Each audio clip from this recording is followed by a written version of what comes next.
I worked the night shift as a forest ranger in Oregon, and trust me, it's not for the faint of heart. What started as routine turned into a terrifying ordeal of unexplained phenomena and chilling occurrences. I had to follow bizarre rules you wouldn't believe, just to survive until morning. Get ready for a night you won't soon forget. The ancient Douglas firs towered above me like cathedral spires as I made my final rounds before nightfall, their massive trunks disappearing into the gathering darkness above. The Cascade National Forest stretched endlessly in every direction, a primordial wilderness that had remained virtually unchanged for thousands of years. Out here, 40 miles from the nearest town, civilization felt like a distant memory. The only sounds were my boots crunching on the thick carpet of pine needles and the occasional hoot of a great horned owl echoing through the canopy. My name is David Kellerman, and I've been working the night shift at Ranger Station 7 for exactly 3 weeks.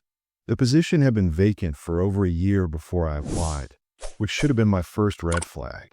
The pay was exceptional for government work, almost suspiciously so, but I'd chalk that up to the remote location and the fact that most people weren't crazy enough to spend their nights alone in one of the most isolated parts of the Pacific Northwest. The ranger station itself was a sturdy log cabin built in the 1960s, complete with solar panels, a radio system, and enough supplies to last through the worst Oregon winter. It sat in a small clearing surrounded by trees so tall and dense that even during the day, the forest floor remained in perpetual twilight. At night, the darkness was absolute, broken only by the pale glow of my LED lantern and the occasional sweep of my heavy-duty flashlight. As twilight deepened into true darkness, I completed my standard pre-shift routine. Emergency radio check with headquarters. Signal clear, but crackling with the interference that always seemed worse after sunset. Weather monitoring equipment, all functioning normally, though the barometric pressure had been dropping steadily all day. Perimeter walk around the station, no signs of wildlife intrusion, illegal camping, or fire hazards. Everything appeared exactly as it should, but something felt different tonight. Maybe it was the unusual stillness in the air, or the way the temperature had dropped a full 10 degrees in just 20 minutes. The forest had a weight to it, a presence that seemed to press against the small bubble of light around my station. I'd grown up in rural Montana, spent 4 years in the Army, and worked as a park ranger in 3 different states. I thought I knew wilderness, but this place felt ancient in a way that made my skin crawl. The first hint that this night would be unlike any other came as I was filing my initial shift report. A sound drifted through the forest that made me freeze with my pen halfway to the paper. It was low and resonant, almost like whale song, but with an organic quality that no whale could produce. The sound seemed to come from everywhere and nowhere, lasting nearly 30 seconds before fading into the darkness. I grabbed my flashlight and stepped onto the cabin's small porch, sweeping the beam across the tree-line. Nothing moved in the pale circle of light, but the silence that followed was somehow worse than the sound itself. Even the insects had gone quiet. In 20 years of outdoor work, I'd never experienced a forest so completely devoid of natural noise. It was as if every living creature had suddenly decided to hold its breath. My radio crackled alive, making me jump. Station 7, this is headquarters. Everything all right out there, Kellerman. I keyed the mic, grateful to hear another human voice. All clear, dispatch. Just heard some unusual wildlife sounds. Probably an elk or something. Copy that. Remember, David, if anything seems off tonight, anything at all, you follow the protocols we discussed. Don't try to be a hero. The protocols. I'd nearly forgotten about those strange instructions buried in the 17 pages of paperwork I'd signed on my first day.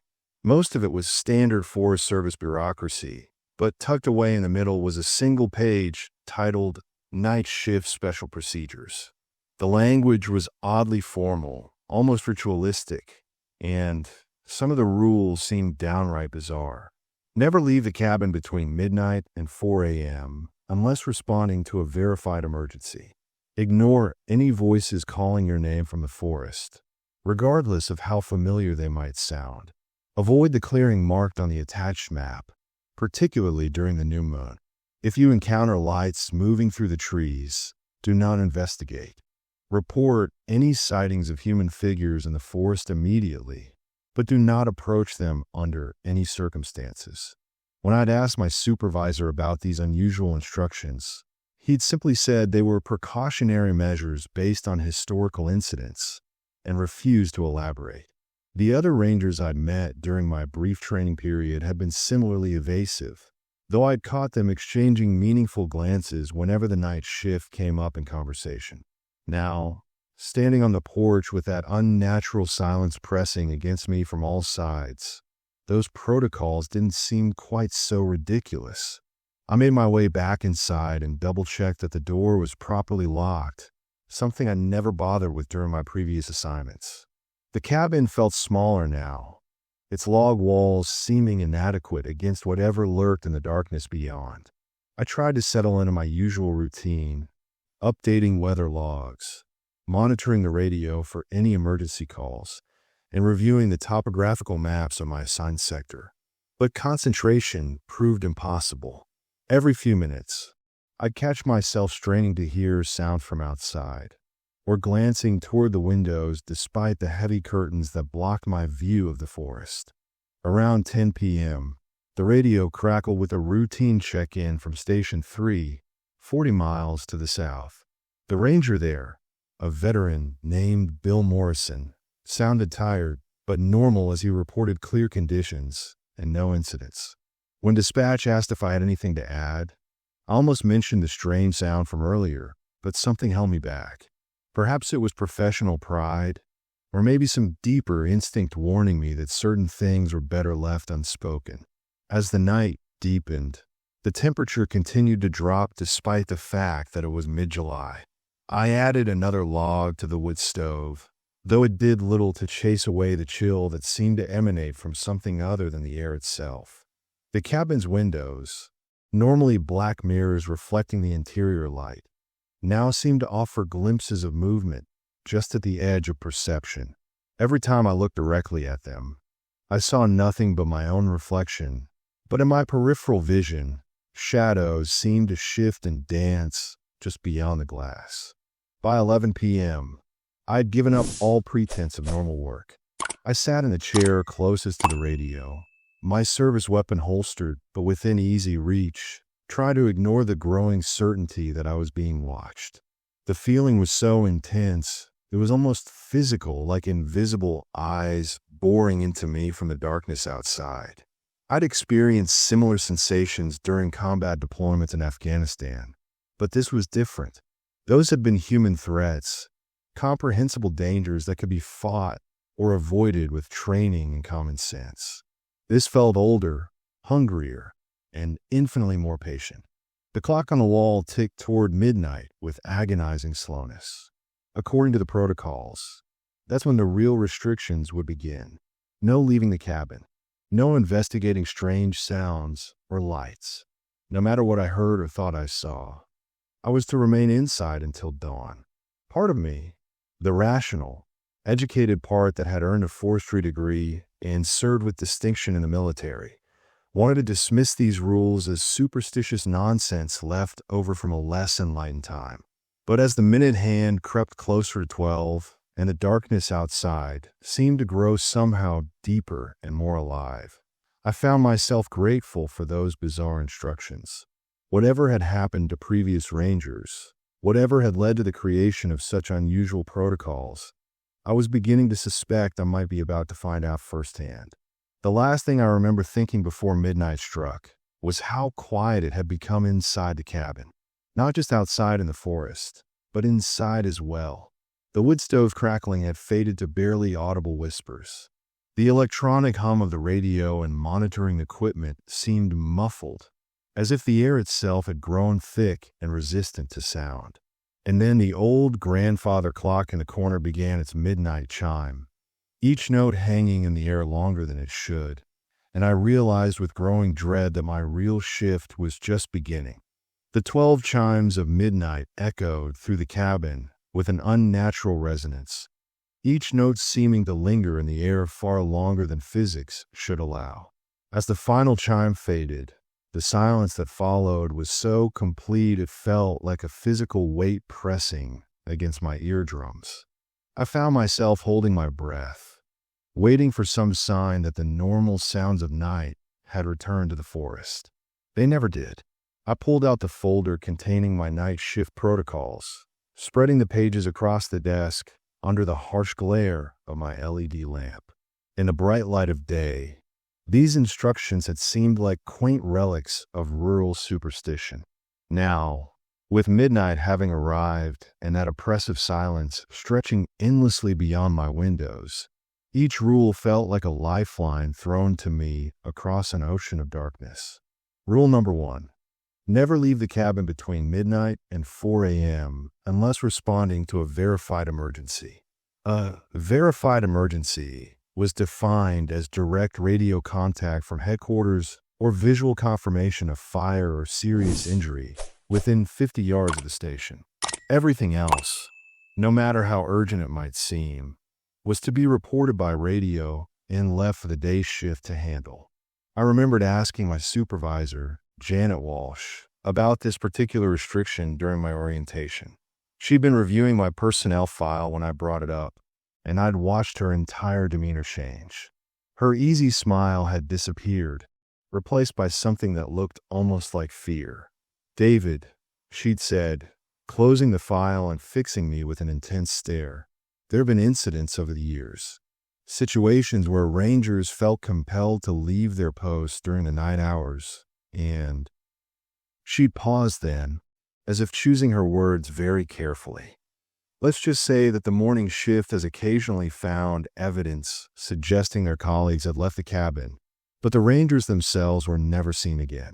I pressed her for details, but she'd simply repeated that the protocols were in place for my safety and were to be followed without exception. Now, sitting in the cabin with that unnatural silence pressing against the walls, I found myself grateful for her mysterious warnings. Rule number 2 was even more disturbing. Ignore any voices calling your name from the forest, regardless of how familiar they might sound. The addendum to this rule was particularly chilling. Even if the voice appears to belong to a family member, friend, or fellow ranger in distress, do not respond. These calls are not what they seem. This rule came with a handwritten note clipped to the page, apparently added by a previous ranger. The ink was faded and the handwriting shaky, but the words were still legible. It got my voice perfect. Sounded exactly like me calling for help. Thank God Peterson knew the rules. T. Martinez, 1987-inch. Rule number 3 forbade me from visiting or even looking toward a specific clearing marked on the attached topographical map. The clearing was located approximately half a mile northwest of the station, in a small valley between 2 ridges. According to the map, it was perfectly circular and roughly 100 feet in diameter. The accompanying notes simply stated, "Significant historical incidents. Avoid at all costs, especially during new moon phases." I'd studied this map extensively during my training, and the clearing was indeed unusual. Satellite imagery showed it as a perfect circle of open ground surrounded by dense forest, with no apparent geological reason for the tree's absence. Stranger still, the clearing showed no signs of human intervention. No stumps, no evidence of fire or disease, nothing to explain why that one spot remained perpetually barren in the middle of an otherwise thriving ecosystem. As I reviewed the rules, a soft scratching sound began emanating from somewhere near the cabin's north wall. It was rhythmic and deliberate, like fingernails dragging slowly across wood.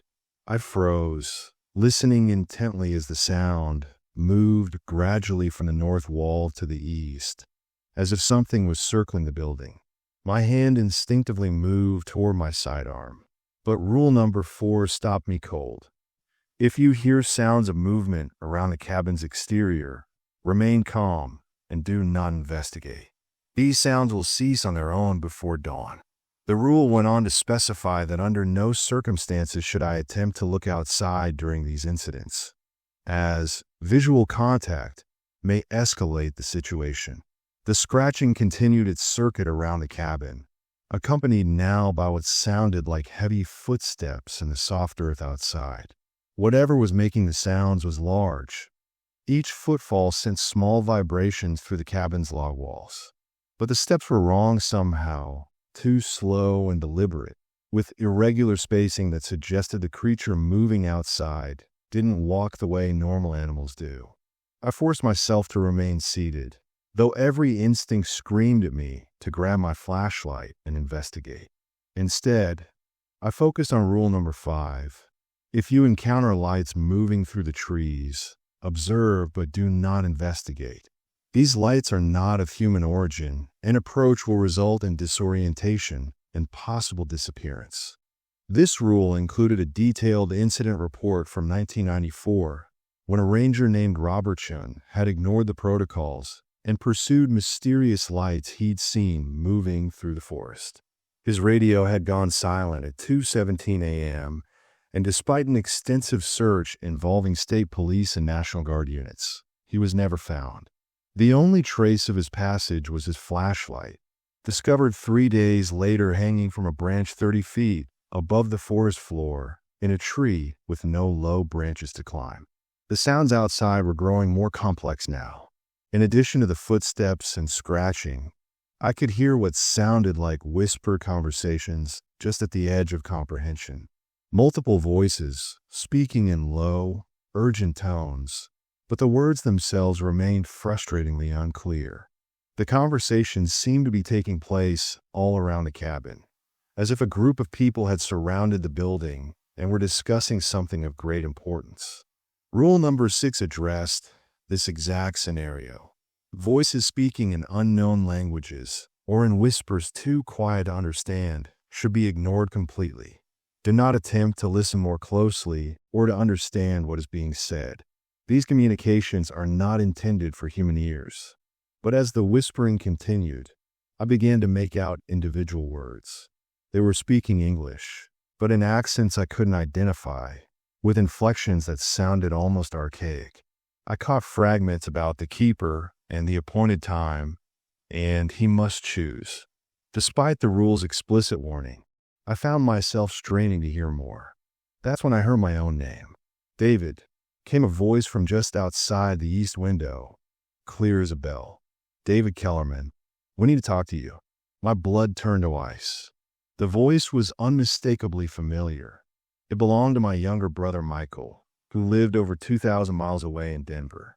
But it was Michael's voice exactly as it had sounded 15 years ago when we were both teenagers. Not as it sounded now, deeper and rougher from years of smoking, but exactly as I remembered it from our childhood.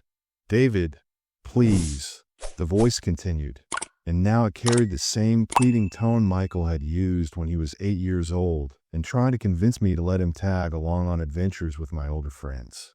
I'm scared, David. I need your help. Please come outside. Every fiber of my being wanted to respond, to throw open the door and rush to help my little brother. But rule number 2 held me frozen in place.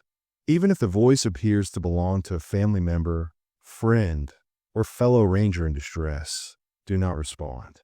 These calls are not what they seem. The voice began to sob, great heaving cries that tore at my heart. Why won't you help me, David? I'm hurt. I'm lost. Please, just open the door. Please don't leave me alone out here. I gripped the arms of my chair so tightly my knuckles went white, forcing myself to remain seated as tears ran down my face. Whatever was outside, it wasn't my brother. Michael was safe in Denver, probably asleep in his apartment with his girlfriend and their 2 cats. This was something else, something that had somehow accessed my memories and was using them against me with surgical precision. The sobbing continued for what felt like hours, occasionally interrupted by other voices I recognized. My mother, calling out recipes she taught me as a child. My ex-wife, Jennifer, apologizing for the divorce and begging me to come home. Even my old Army sergeant, barking orders in the same tone he'd used during basic training 20 years ago. But I held fast to the rules, even as each familiar voice felt like a knife twisting in my chest. These weren't the people I'd loved and lost and left behind. They were something else entirely, something that understood human emotion well enough to weaponize it, but had never actually felt it itself. As the night wore on, I began to understand why the previous ranger had left that handwritten note about Peterson knowing the rules. These weren't just guidelines for avoiding wildlife or preventing forest fires. They were a survival manual, written in the blood and disappearances of rangers who had come before me. Each rule represented a lesson learned the hard way, a pattern of supernatural predation that had been observed and documented by people brave enough or foolish enough to work the night shift in this cursed place. By 3 a.m., the voices had fallen silent, but the presence outside the cabin remained. I could feel it watching, waiting, testing my resolve. The temperature inside the cabin had dropped another 10 degrees despite the wood stove burning at full capacity, and my breath was beginning to mist in the air. That's when I noticed the footprints beginning to appear in the frost that was forming on my windows. The footprints materialized slowly in the frost coating my windows, as if invisible feet were pressing against the glass from outside. But these weren't human prints. They were elongated, at least 18 inches long, with what appeared to be claw marks at the toe end. The impressions were deep enough to leave clear ridges in the frost, suggesting tremendous weight behind whatever was making them. I watched in horrified fascination as more prints appeared across all 4 windows, creating a pattern that indicated multiple entities circling the cabin in a slow, deliberate patrol. Some prints were smaller, others larger, but all shared that same unsettling elongation that spoke of limbs bent at impossible angles. The digital clock on my desk read 3:23 a.m. According to the protocols, I had 37 more minutes until 4 a.m., when the restrictions would lift and I could theoretically venture outside. But as I stared at those alien footprints pressed against my windows, I knew with absolute certainty that I wouldn't be leaving this cabin until the sun was high in the sky. The radio crackled suddenly, making me jump despite myself. Through the static came a voice I didn't recognize. Male, middle-aged, speaking in the measured tones of an experienced ranger. Station 7. This is Station 12. David, are you reading me? I grabbed the microphone, grateful for human contact. Station 12. This is Station 7. I read you loud and clear. What's your location? About 2 miles east of your position. Listen, David. I need you to step outside and signal with your flashlight. I'm seeing some concerning thermal signatures on my equipment, and I need to verify your status. Something cold settled in my stomach. Station 12 had been decommissioned in 1983, according to my maps. But more importantly, no ranger would ask a colleague to break protocol during the restricted hours. My training manual had specifically covered this scenario. Radio communications requesting protocol violations should be considered compromised and ignored. Negative, Station 12. I replied, my voice steadier than I felt. I'm secure and following standard night procedures. Suggest you report thermal anomalies to headquarters for morning investigation. The voice on the radio changed immediately, becoming harder, more insistent. David, this is an emergency situation. I have visual confirmation of a structure fire approximately 50 yards from your position. You need to evacuate immediately. I could see all 4 sides of the cabin through my frost-covered windows. There was no fire, no glow of flames, nothing but those impossible footprints and the pressing darkness beyond. Whatever was speaking to me through the radio wasn't human, and it was getting desperate. Station 12. I show no signs of fire from my position. Ending communication. I switched off the radio before the voice could respond, but not before I heard it say something that made my blood freeze. "We know you're in there, David. We know you're alone. Why don't you make this easier on yourself?" The pretense was dropping. Whatever these things were, they were done playing games. The familiar voices from earlier, the false emergency call, all of it had been psychological warfare designed to get me to break the rules and leave the safety of the cabin. But now that subtlety had failed, I sensed they were preparing for a more direct approach. The footprints on the windows began to multiply, overlapping and crisscrossing in patterns that hurt to look at directly. It was as if dozens of entities were now pressing against the glass simultaneously, their alien appendages creating a frost maze that seemed to shift and writhe even when I wasn't looking at it directly. Then the scratching returned, but amplified. What had been the sound of fingernails on wood was now the shriek of claws on metal, as if something was trying to tear through the cabin's reinforced door. The sound was so intense it made my teeth ache, a metallic screaming that seemed to go on forever. I forced myself to consult the protocols again, searching for guidance on this escalation. Rule number 7, which I'd barely noticed during my initial reading, now seemed vitally important. If exterior sound become violent or destructive in nature, activate the emergency beacon but remain inside. These episodes typically last 15 to 20 minutes before subsiding.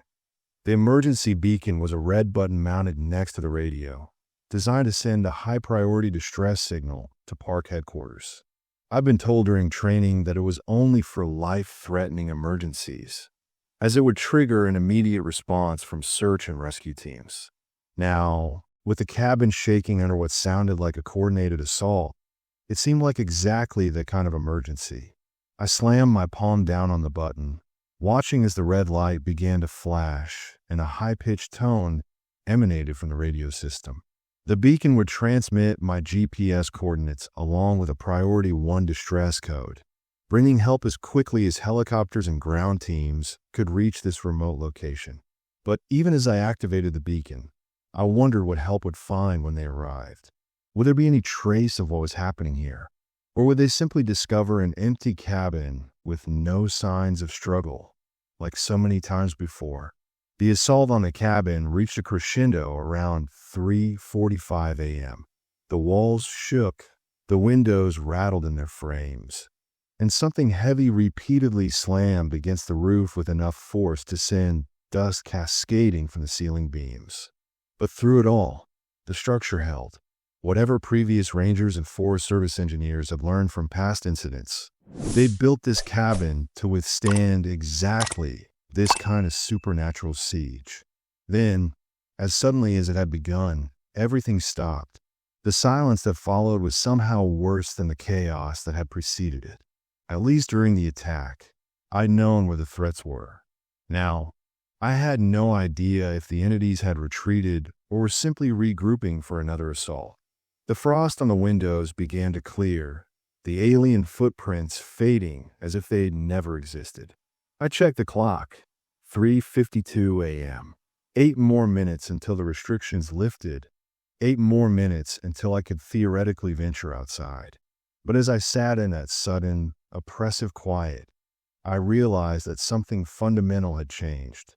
The quality of the silence was different now, heavier and more expectant. It felt like the moment before a massive thunderstorm breaks, when the air itself seems to hold its breath. That's when I saw the light. It began as a faint glow deep in the forest to the northwest, barely visible through the trees. At first, I thought it might be the search and rescue team responding to my emergency beacon, but the light was wrong. It was too blue, too cold, and it moved with a fluid, organic quality that no human-carried illumination could match. The light grew brighter as I watched, expanding from a single point to a diffuse glow that seemed to emanate from the forest itself. And it was moving toward the cabin with deliberate, inexorable purpose. As it drew closer, I could see that it wasn't a single light source, but rather dozens of smaller lights moving in perfect coordination, like a constellation that had detached itself from the sky and descended into the woods. Rule number 5 echoed in my mind. If you encounter lights moving through the trees, observe, but do not investigate. These lights are not of human origin, and approach will result in disorientation and possible disappearance. But these lights weren't just moving through the trees. They were coming straight for me. And as they drew closer, I began to see shapes silhouetted within the glow. Tall, impossibly thin figures that moved with a gliding motion that suggested they weren't quite touching the ground. There were at least a dozen of them, possibly more, advancing through the forest in a loose semicircle with the cabin as their focal point. The clock read 3:58 a.m. 2 more minutes. But I was beginning to suspect that 4 a.m. wouldn't bring the safety I've been hoping for. Whatever these things were, whatever they wanted, they'd spent the entire night testing my defenses and learning my patterns. The real confrontation was just beginning. As the figures drew closer, details became clearer. They were humanoid but wrong, stretched and distorted like reflections in a funhouse mirror. Their limbs were too long, their movements too fluid, and the light that surrounded them cast no shadows on the forest floor. When they reached the edge of the clearing around the cabin, they stopped as one, forming a perfect circle around the building. 3:59 a.m.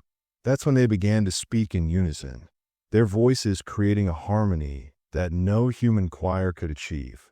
The words were in no language I recognized, but somehow I understood their meaning with perfect clarity. They were calling to me, offering bargains and promises, describing wonders beyond human comprehension that awaited me if I would only open the door and join them. The clock struck 4 a.m., and the night shift restrictions officially lifted. The beings fell silent, watching, waiting to see what I would do now that I was free to leave the cabin. For a moment that stretched into eternity, we stared at each other across the small clearing. Human and inhuman, mortal and eternal, predator and prey sizing each other up in the pale glow of their alien light. And then I made a choice that would haunt me for the rest of my life. 4 a.m. brought no relief, only a terrible new freedom that I wasn't sure I wanted. The entities surrounding the cabin remained motionless, their alien forms wreathed in that cold, blue luminescence that hurt to look at directly. They'd been patient for hours, testing my defenses, learning my weaknesses, and now they waited with the stillness of predators who knew their prey had nowhere left to run. The emergency beacon continued its rhythmic flashing, but I'd heard no response from headquarters, no roar of helicopter rotors cutting through the night sky. Either the beacon was malfunctioning, or something was preventing the signal from getting through. Given everything else that had happened, I suspected the latter. I tried the radio again, cycling through all the emergency frequencies I'd been trained to use. Static answered me on every channel. Not the clean static of empty airwaves, but something else. If I listened carefully, I could almost hear voices hidden in the electronic noise, whispering in languages that predated human speech. Whatever these entities were, they'd found a way to isolate me completely. The beings began to move again, but not toward the cabin. Instead, they glided backward into the forest, maintaining their circle, but expanding it gradually. The message was clear. They were giving me room to emerge, space to make my own choice about what happened next. But I knew with absolute certainty that stepping outside would be the last decision I'd ever make as a free human being. That's when I remembered the map. During my frantic review of the protocols earlier, I noticed something odd about the topographical survey attached to rule number 3. The forbidden clearing, the perfect circle located half a mile northwest of the station, was positioned almost exactly between my location and the main ranger headquarters 40 miles south. If these entities were connected to that clearing somehow, and if they were preventing my emergency signals from getting through, then my only hope might be to break the very rule I'd been most warned against. The logic was insane, but everything about this night had been insane. Maybe that was the point. Maybe the rules weren't just about avoiding danger. Maybe they were about choosing which danger to face. I began gathering supplies with methodical precision. extra batteries for my flashlight, the emergency first aid kit, my service weapon with 2 spare magazines, the handheld GPS unit and backup compass. Most importantly, the detailed topographical maps that would let me navigate through the forest without using established trails. If I was going to break the rules, I was going to be smart about it. The beings outside seemed to sense my preparations. Their blue glow intensified, and I could hear them beginning to communicate with each other in those harmonic tones that bypassed the ears and spoke directly to some primitive part of the human brain. The sound was simultaneously beautiful and terrifying, like whale songs played backward at the bottom of an ocean trench. I pulled on my heavy jacket and checked my gear one final time. The handheld radio crackled suddenly, and for a moment I thought I'd finally reached headquarters. Instead, Janet Walsh's voice emerged from the static, but wrong somehow, distorted and layered with harmonics that no human vocal cords could produce. "David, where are you going? You know the rules. You know what happens to rangers who break the protocols." I keyed the mic, my finger trembling slightly. "Janet, if this is really you, tell me something only you would know. What did you write in my personnel file after my first week?" The response came immediately, without the slight delay that radio communication normally imposed. "I wrote that you were competent, but overly curious. I wrote that curiosity would either make you an excellent ranger or get you killed. I suppose we're about to find out which." The hair on the back of my neck stood up. Those words were exactly what Janet had told me during my 2-week review. Something she couldn't have known I'd remember. Something I'd never mentioned to anyone else. But the voice delivering them carried undertones that no human throat could produce, harmonics that seemed to originate from multiple sources simultaneously. "You're not Janet," I said into the radio. "No," the voice admitted, and now it sounded like a chorus of voices speaking in perfect unison. "But we have been Janet. We have been all of them, David. Every ranger who worked the night shift. Every soul who came before you. They became part of us willingly, in the end. The loneliness breaks them all eventually." I switched off the radio and checked the time. 4:17 a.m. Dawn was still hours away, but I couldn't wait any longer. Whatever these things were, they were growing stronger, more confident. Soon they'd stop playing games entirely and simply take what they wanted. I opened the cabin door. The cold hit me like a physical blow, but it wasn't just the temperature. The air itself felt wrong, thick and resistant, like trying to breathe underwater. The blue glow from the surrounding entities had grown so intense, it cast everything in stark, alien relief. The familiar forest around my cabin had been transformed into something from another world. All sharp angles and impossible shadows. The entities made no move to approach as I stepped outside, but I could feel their attention like weight. They were evaluating me, measuring something I couldn't understand.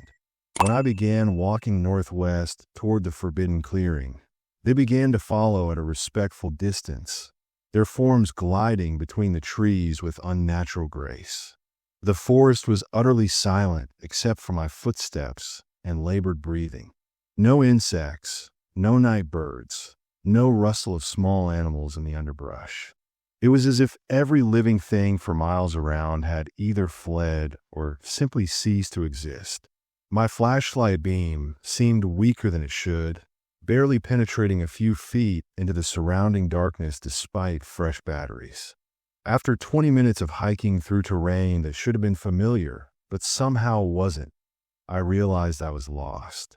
The GPS unit showed my position clearly, but the landscape around me bore no resemblance to the topographical maps I'd studied. Ridges appeared where valleys should be, and streams flowed uphill in defiance of gravity. The forest itself was reshaping itself around me, leading me deeper into something that was no longer quite the Oregon wilderness I knew. That's when I heard the voices again, but closer now, much closer. They were coming from directly ahead, just beyond the range of my flashlight. Human voices, speaking in the urgent, clipped tones of people in crisis. I could make out individual words. Coordinates are wrong. Can't find the station. Something following us. It sounded like a search and rescue team. Exactly what I'd been hoping to encounter. But rule number 6 echoed in my memory. Report any sightings of human figures in the forest immediately, but do not approach them under any circumstances. I crept forward carefully, keeping my flashlight aimed at the ground to avoid giving away my position. Through the trees ahead, I could see the glow of multiple flashlights and the movement of several figures. As I got closer, I could make out their conversation more clearly. Beacon signal came from this area. No sign of the cabin. These readings don't make sense. They were search and rescue, responding to my emergency beacon. Real people, real help, exactly what I needed. But something about their movements was wrong. They were too coordinated, too purposeful, like actors performing a rehearsed play rather than searchers dealing with genuine confusion and uncertainty. I was about to call out to them when one of the figures turned in my direction, and I saw its face clearly in the combined glow of multiple flashlights. It was my own face, but wrong. The features were perfect, every detail exactly as I saw them in mirrors, but the expression was something no human being had ever worn. The eyes held an ancient intelligence that was coldly amused by its own deception, and when it smiled, the expression held malice that went deeper than human cruelty. "There he is," my doppelganger called out in my exact voice. "David Kellerman, Station 7. We've been looking everywhere for you." The other figures turned toward me, and I saw that they too wore familiar faces. Janet Walsh, my supervisor, but with that same inhuman intelligence gleaming in her eyes. Bill Morrison from Station 3, grinning with teeth that were too sharp and too numerous. Even my brother Michael. But as he would look now, not the child voice that had pleaded with me earlier. "You activated your emergency beacon," the thing wearing Janet's face said, stepping closer. "We responded as quickly as we could. You must be terrified, David, all alone out here with whatever these things are." The false rescue team began to spread out, surrounding me with the same methodical precision the entities had used earlier. But now I understood what I was really seeing. These weren't separate beings pretending to be human. They were all aspects of the same collective intelligence, one that had been absorbing and cataloging human consciousness for decades, or perhaps centuries. "You've been Janet," I said, backing away slowly. "You've been all of them." The thing wearing my face tilted its head with an expression of mock surprise. "Of course we have. Did you think those previous rangers simply vanished? They're all here, David. Every single one who worked the night shift. They became part of something greater, something eternal. Their loneliness ended forever. And now you want me to join them." "What?" The false Janet laughed, a sound like wind chimes made from human bones. "David, you've already joined us. The moment you left the cabin, you entered our domain. This forest, this night, this reality, it all belongs to us now. The only question is whether you'll fight the inevitable or embrace it willingly." I raised my flashlight, playing the beam across their faces. In the harsh LED glare, their human disguises began to crack and waver, revealing glimpses of the true forms beneath. The thing wearing my face had too many joints in its limbs, bending in directions that would shatter human bones. The false Janet's smile extended far beyond where her mouth should end, revealing rows of teeth that spiraled back in her throat like a lamprey's maw. "The clearing," I said, more to myself than to them. "That's where this started, isn't it? That's the heart of whatever you are." "Clever boy," the Michael thing hissed. "Yes, the clearing. The thin place where our world touches yours. We've been feeding there for so long, growing stronger with each soul we claim. But you already knew that, didn't you? That's why you came this way instead of running south toward headquarters." They were right, and the realization hit me like a physical blow. On some subconscious level, I had known. The forbidden clearing wasn't just a place to avoid. It was the source, the epicenter of whatever supernatural infection had taken root in this forest. And walking toward it hadn't been desperation or madness. It had been the only logical choice. If I wanted to end this, if I wanted to ensure that no other ranger would face what I was facing, I had to go to the heart of it. "You can't stop us," the thing wearing my face said, stepping closer. "We are beyond your comprehension, beyond your ability to harm. We have existed since before your species learned to make fire, and we will exist long after your sun burns out. Surrender now, and your absorption will be gentle. Fight us, and we will make your final moments stretch into subjective eternities of agony." But as it spoke, I noticed something crucial. Despite their boasts of omnipotence, they hadn't simply overpowered me. They'd spent hours trying psychological warfare, trickery, and deception. Even now, with me surrounded and helpless, they were still trying to convince me to surrender rather than simply taking what they wanted. That suggested limitations, weaknesses, rules that bound them just as surely as the protocols had bound me. "If you're so powerful," I said, "why do you need my consent? Why not just take me?" The false rescue team exchanged glances, and for just a moment, their human masks slipped entirely.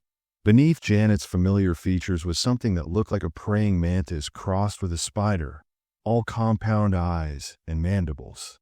The thing wearing my face revealed itself to be constructed from dozens of smaller entities, writhing together in a rough approximation of human form.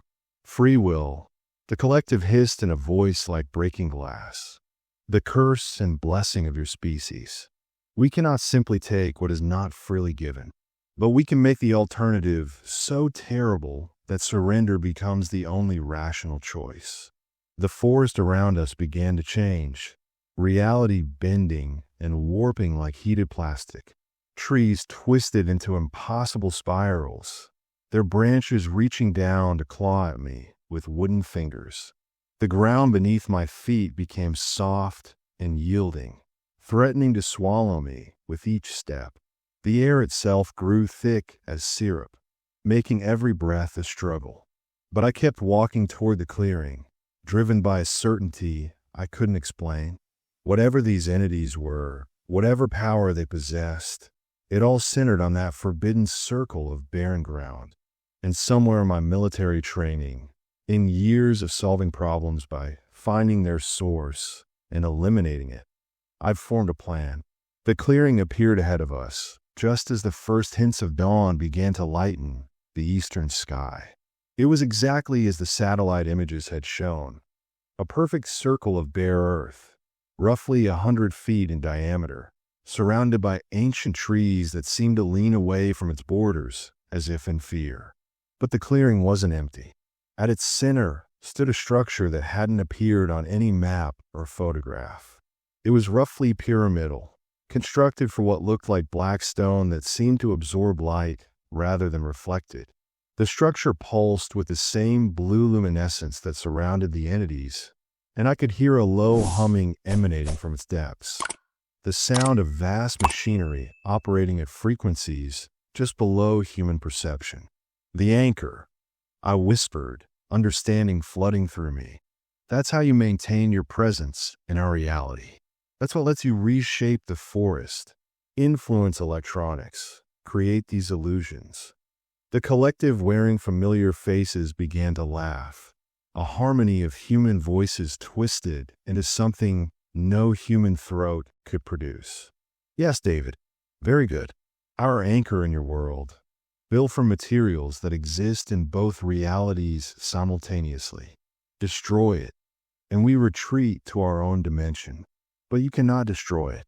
It exists partially outside your physical laws. Your weapons, your tools, your science, all useless against it." But as they spoke, I was remembering something from my military engineering training. During demolitions courses, we learned about resonance frequencies, how structures could be brought down not by overwhelming force, but by applying exactly the right vibration at exactly the right frequency. The emergency beacon in my gear pack wasn't just a distress signal. It was also a high-powered radio transmitter capable of broadcasting on multiple frequencies simultaneously. And if I could modify its signal, amplify it using the metallic components in my other equipment, the entities sensed my thoughts and rushed toward me with inhuman speed. Their human disguises finally abandoned entirely. They moved like spiders made of shadow and starlight, all wrong angles and impossible geometries that hurt to perceive directly. But I was already running toward the anchor, my hands working frantically to jury-rig a feedback loop using the emergency beacon, my radio, and every piece of metal equipment I carried. It was desperate, probably impossible, but it was the only chance I had. The collective reached me just as I activated the improvised resonance device. The clearing filled with a sound like reality tearing, a frequency that existed at the intersection of physical and metaphysical laws.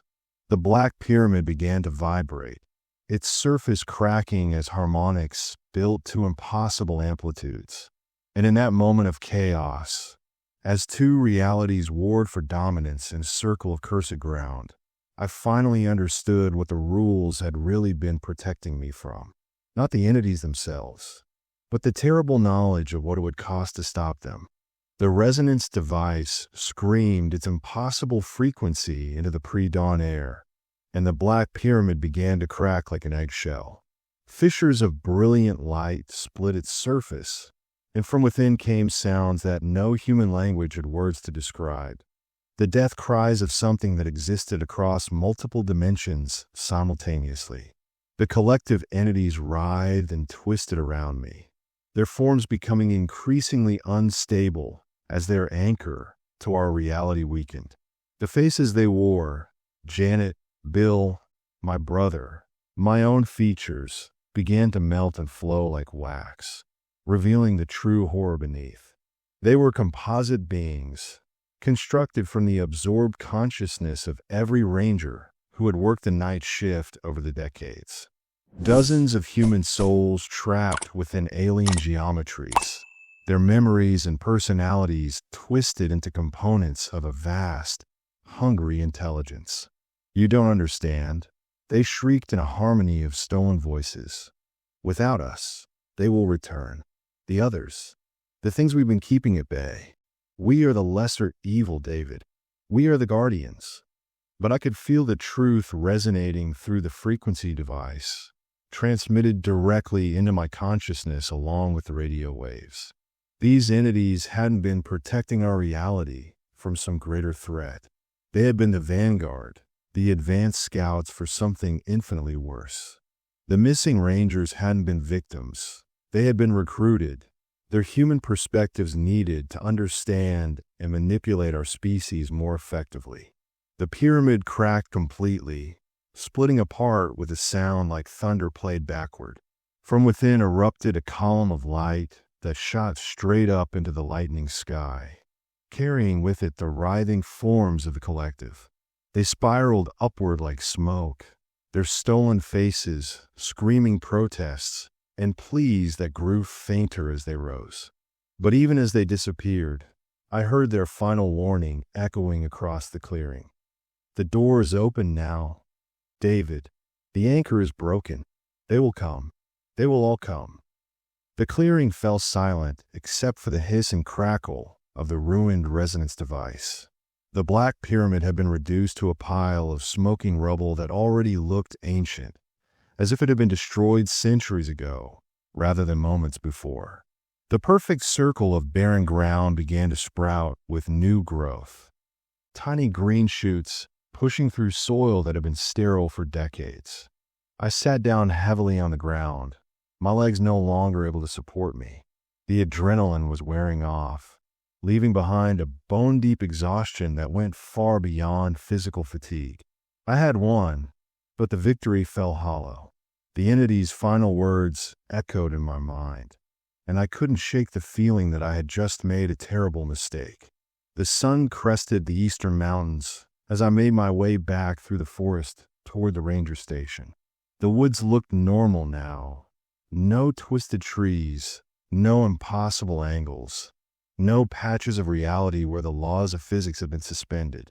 Birds sang in the canopy above, and small animals rustled through the underbrush. The Oregon wilderness had returned to being just a wilderness.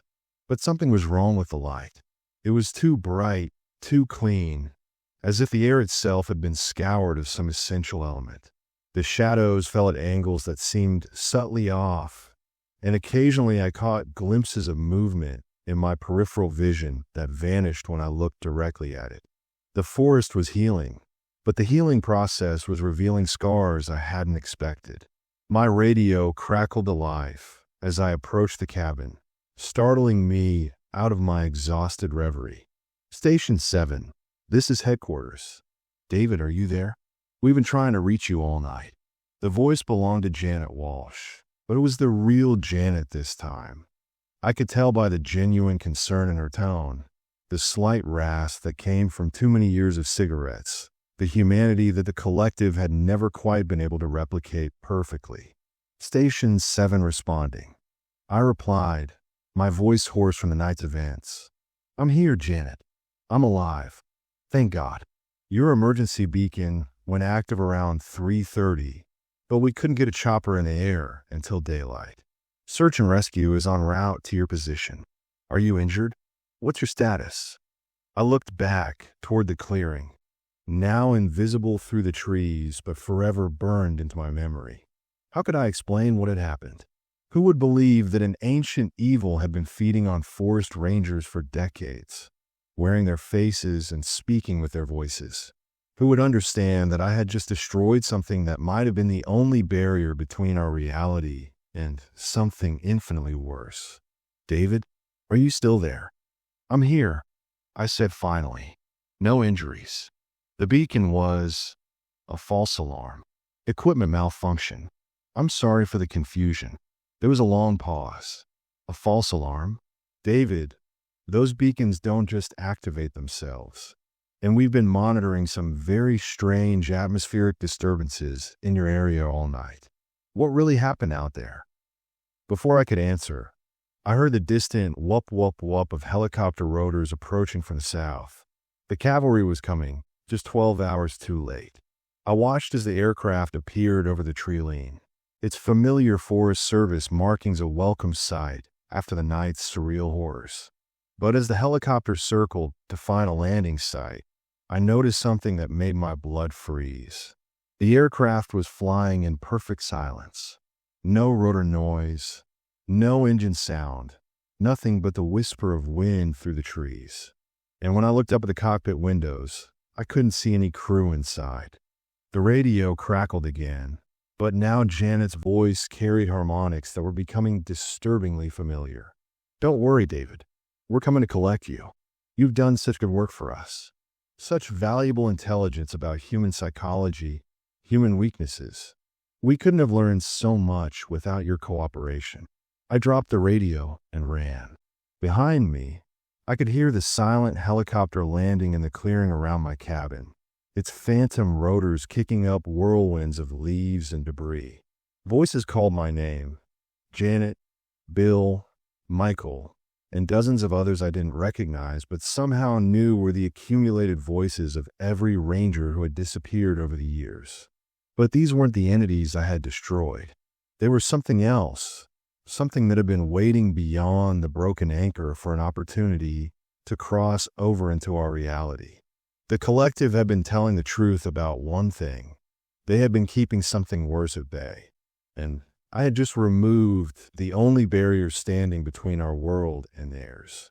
I ran deeper into the forest, abandoning all thoughts of trails or navigation. Behind me, the voices multiplied, spreading out through the woods in a coordinated search pattern. They had learned from observing the collective, absorbed their knowledge of human behavior and psychology. They knew exactly how to hunt me. As I fled through the wilderness that no longer felt like home, I realized the terrible irony of my situation. I had followed the rules, broken the rules, destroyed the threat, and saved the day. But in doing so, I had opened a door that could never be closed again. The night shift restrictions hadn't been arbitrary superstitions. They had been a containment protocol, designed to keep the original entities fed and satisfied so they wouldn't call for reinforcements. Now something infinitely worse had taken their place, and it had learned everything the collective knew about manipulating human beings. It could perfectly mimic any voice, any face, any mannerism. It could appear as rescue teams, park officials, family members, or trusted friends. And unlike the territorial entities that had haunted this particular forest, these new arrivals had no intention of staying in one place. I stumbled through the underbrush, branches tearing at my clothes and face, as the realization of what I had unleashed crashed down on me. The false helicopter behind me was probably just the beginning. Soon there would be false police cars, false ambulances, false military units, all crewed by things that wore human faces but had never been human. The voices behind me were getting closer, and I could hear them coordinating their search with military precision. They had learned from absorbed human memories how to organize, how to think tactically, how to anticipate their prey's behavior. Every ranger who had disappeared had made them smarter, more dangerous, more human in all the worst ways. As the sun climbed higher in the morning sky, I found myself on a ridge overlooking the vast expanse of the Cascade National Forest. Thousands of square miles of wilderness stretched out below me, but it no longer looked like sanctuary. It looked like hunting ground, and somewhere in its depths, new rules were being written by entities that had never known mercy or restraint. My radio had fallen somewhere behind me during my flight, but I didn't need it to know what was happening. The false rescue team would report my disappearance, triggering massive search efforts that would bring dozens of genuine rescuers into the forest. Those searchers would encounter the entities, be absorbed or replaced, and carry the infection back to towns and cities across the Pacific Northwest. Within weeks, maybe days, it would be impossible to tell who was human and who was something else wearing human skin. The night shift protocols that had contained the original threat would be useless against enemies that could operate freely in broad daylight, that could perfectly imitate authority figures, that had no territorial limitations or feeding cycles to exploit. I had saved the forest from one kind of horror, only to unleash something infinitely worse on the entire world. As I sat on that ridge, watching the morning sun paint the forest in deceptively peaceful colors, I understood finally what the real rules had been. Not the written protocols that governed ranger behavior, but the unwritten law that governed cosmic horror. Some doors, once opened, can never be closed again. Some knowledge, once gained, cannot be forgotten. And some victories are indistinguishable from the worst possible defeat. The voices calling my name were getting closer, and I could hear new ones joining the chorus. The voices of hikers and campers who had encountered the expanding infection, their consciousness absorbed and repurposed for the hunt. Soon there would be hundreds of them, then thousands, all wearing familiar faces and speaking in trusted voices. I pulled out my service weapon and checked the ammunition. 6 rounds in the magazine, 1 in the chamber. Not nearly enough to fight what was coming, but perhaps enough for one final choice that they couldn't take away from me. But as I sat there in the growing warmth of the Oregon morning, listening to the false voices of friends and strangers calling my name, I realized that even suicide might not be an escape. These entities had absorbed the consciousness of every ranger they'd encountered. What if death wasn't the end, but just another form of recruitment? What if the real horror wasn't what I had unleashed, but the gradual understanding that I'd always been part of it? That this entire night had been orchestrated to achieve exactly this outcome? What if David Kellerman, forest ranger, had died the moment he'd stepped into this cursed wilderness, and everything since then had been an elaborate psychological experiment conducted by entities learning to think like humans? The voices were very close now, and I could see figures moving through the trees below. Search teams that moved with too much coordination, that cast no shadows in the morning sun, that spoke in perfect harmony when they thought no one was listening. I raised the gun to my temple, but my hand was shaking so badly I could barely hold it steady. Even now, at the very end, I couldn't be sure if the thoughts in my head were my own or something else's. The line between David Kellerman and the thing that might be wearing his memories had blurred beyond recognition. As the first false searcher crested the ridge and called out my name in a voice I almost recognized, I closed my eyes and tried to remember what it felt like to be human. But all I could hear were the rules echoing in my mind. Not the protocols that govern forest rangers, but the deeper laws that govern the relationship between predator and prey, between the hunters and the hunted, between the real and the unreal. And the most important rule of all, in the deep woods of Oregon, where ancient things hunger for human consciousness, the night shift never really ends. It just changes personnel.